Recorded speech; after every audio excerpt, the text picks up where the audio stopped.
The Democrats do have the knives out over the president's inappropriate and unnecessary tweets, threatening to derail his growth agenda. And now this. Representative Sheila Jackson Lee today demands that President Trump resign. And we have Representative Maxine Waters saying, you know what, that's not good enough. She wants Trump, quote, exiled. She tweeted that out.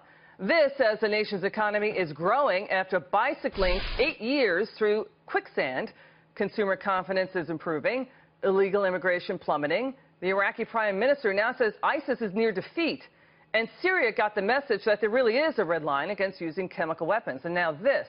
The Secretary of NATO says European NATO allies will finally increase their own defense spending by tens of billions of dollars instead of relying on U.S. taxpayers, just as President Trump demanded. The trend is up there. Now let's take a quick market check. The Dow closing up 62 points, the Nasdaq down 3, and the S&P up 3.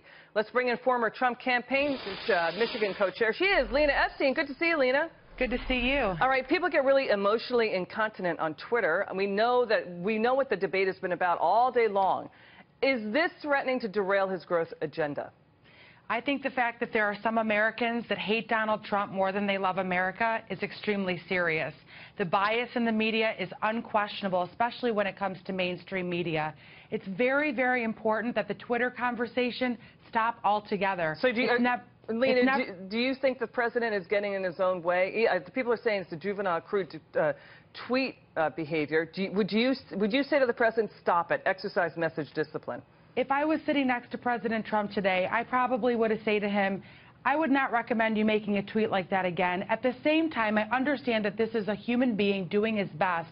And if you attack him and say inappropriate things like has been said over and over and over, it's going to affect him, and he's going to fight back, as his wife has said, as his representatives have said. Yeah, but at the end of the day, we all have to be responsible for elevating the conversation. Right. And getting back to what you said, the America First policies that the president is promoting every single day to make our country stronger and safer and more effective. That's where the debate should lie. I mean, getting involved in tweets about somebody's facelift does not make America great again.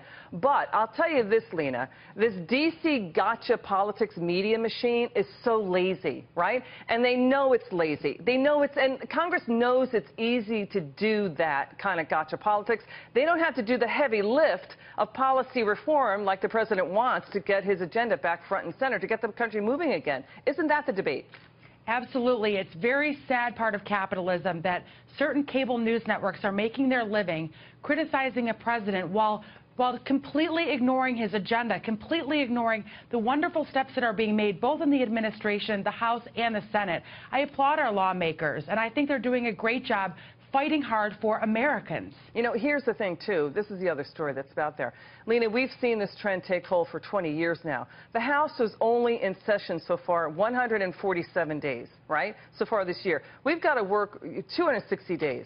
I mean, they are not really working, and they just ditched, this day of, being in session to go off early on July 4th weekend. What would you say to the House and to the Senate? Would you say stay on the job and get to work? I think it's a very difficult issue, but I'm glad that people will be home hearing directly from constituents. I think we're going to see protests. I think it's important for peaceful protests to happen. It's one of the beautiful things about our country. There are so many people in favor of what's happening right now in D.C., whether it's the health care bill or all of the immigration reform.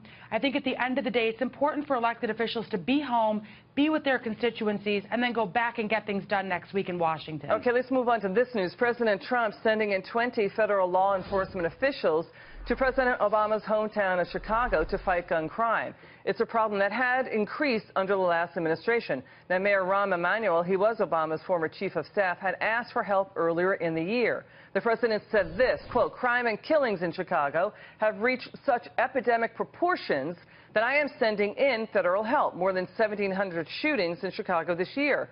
I mean, you see that, Lena, right? More than 1,700 people shot, more than 300 of them fatally. This is out of control, right? Yes, I live just in a suburb outside of the city of Detroit. We have a lot of these similar problems as well.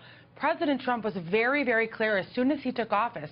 One of his first initiatives was trying to work with the city of Chicago, and he said, It is not, this is not going to work for the American people, for the citizens of Chicago. I will stand in if I have to, and he's doing exactly what he said he would do. Promises made, promises kept, to do what he has to do to help the American people be safer. I'm very pleased to see that the president is stepping up, and I stand behind his efforts to do so. Lena, good to see you. Come back soon. We love having you on the show. Thank you for having me. Have a good weekend.